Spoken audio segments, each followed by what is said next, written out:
નમસ્કાર, ગુજરાત મનોમંથન 9 માં આપનું સ્વાગત છે। હવે જોઈએ આજના સમાચાર।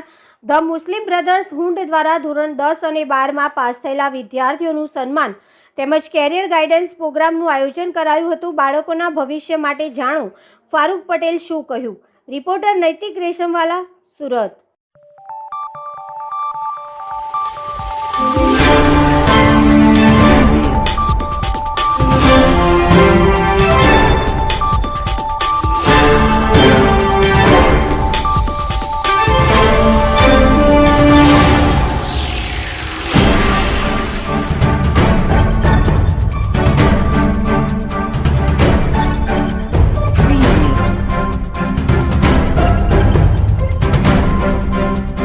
મારું નામ એડવોકેટ મોહમ્મદ ઇકબાલ મલિક, રાજુ મલિકથી ઓળખે મને।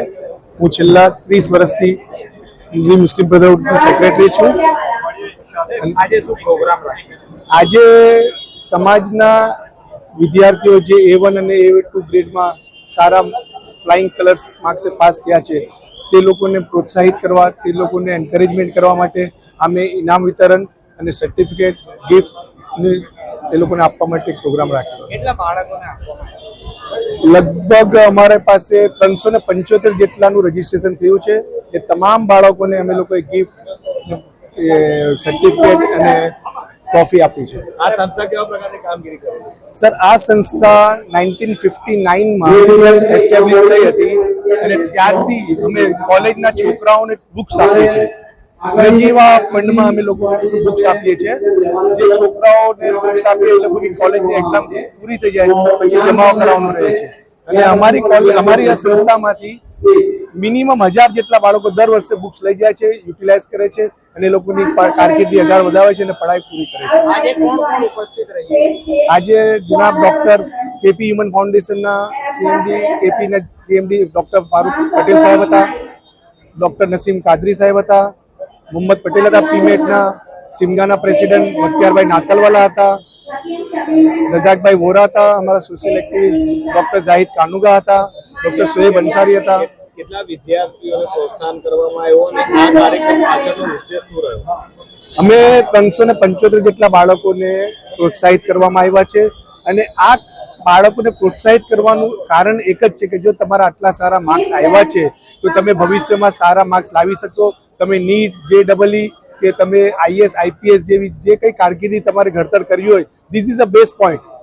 SSC અને HSC is the best point. અહીંયાથી તમારા જીવનનો ઘડતરનો ટર્નિંગ પોઈન્ટ આવે છે અને એમાં જો એ આગળ વધે તો એમની ફેમિલીને, સમાજને, દેશને બધાને લાભ થાય। એવી રીતના એક સારા સિટીઝન બનવાના હેતુથી આ પ્રોગ્રામ રાખવામાં આવેલો હતો। આજે મુસ્લિમ બ્રધરહુડ લાઇબ્રેરી કે જે બહુ જૂની સંસ્થા છે કે જેનું કામ છે બાળકોને ફ્રીમાં ચોપડા આપવાનું અને એમને આગળ ભણતર માટે પછી ડૉક્ટર બનતો હોય કે એન્જિનિયર બનતો હોય ત્યાં સુધીનું એ લોકો કાર્ય કરી રહ્યા છે અને એમની સાથે કેપી હ્યુમન ફાઉન્ડેશનને જોડાઈને આજે એક સ્કોલરશિપ નો પ્રોગ્રામ કર્યો અને એની સાથે એક બિલ્ડિંગ પણ એ લોકોને આપવામાં આવી છે।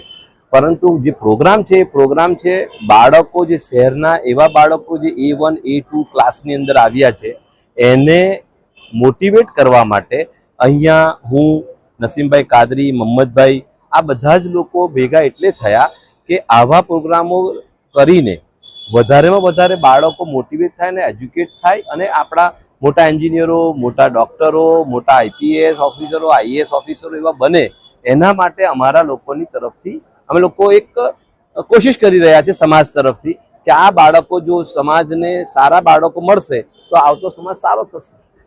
કેપી હ્યુમન ફાઉન્ડેશન ધોરણ 8ના બચ્ચાઓથી 1 થી 8 તો વચ્ચે ડ્રોપ થાય છે એના માટે શું કામગીરી કરવાની? કેપી હ્યુમન ફાઉન્ડેશન જોવા જાય તો અમે જે બાળકો એવા હોય કે જે આગળ ફી નથી ભરી શકતા અથવા તો વધારે એમના મા બાપો તરફથી એટલી શક્તિ નથી કે જે લોકો એમને આગળ ભણાવી શકે એવા બાળકોને અમે લોકો નર્ચરિંગ કરવાની કોશિશ કરી રહ્યા છે અને એ જ ખાલી 8મા ધોરણ સુધી નહીં પરંતુ 11-12 સુધી પીમેટ કરીને અમારી સંસ્થા છે ત્યાં પણ અમે લોકો નીટ અને JEE ચલાવી રહ્યા છે।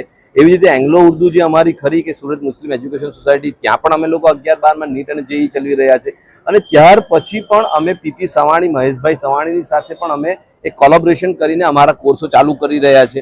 તો આવી બધી વૃત્તિઓ એટલે કરવાની કે જેનાથી રાષ્ટ્રનું નિર્માણ થાય, સારા બાળકો હશે સારું રાષ્ટ્ર બનશે જ આવતીકાલનું। દીકરીઓનો અભ્યાસ ઓછો છે, શું કહેશો, શું સમાજને શું સંદેશો એ બાબતે?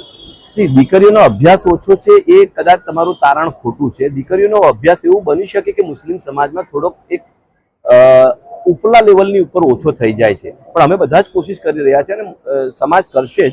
અને આશા છે મને કે આજની તમે જોશો, તમે વિડીયો લેશો કે દીકરીઓથી ભરેલો હોલ છે અને આવતીકાલે એ જ દીકરીઓ સમાજને ઘણું સારું આપી શકશે. દીકરીઓની આપ વાત કરો છો અને સુરતની મુસ્લિમ સંસ્થા એંગ્લો ઉર્દુમાં 11-12માં ઇંગ્લિશ મીડિયમની સુવિધા નથી, તો એના વિશે શું?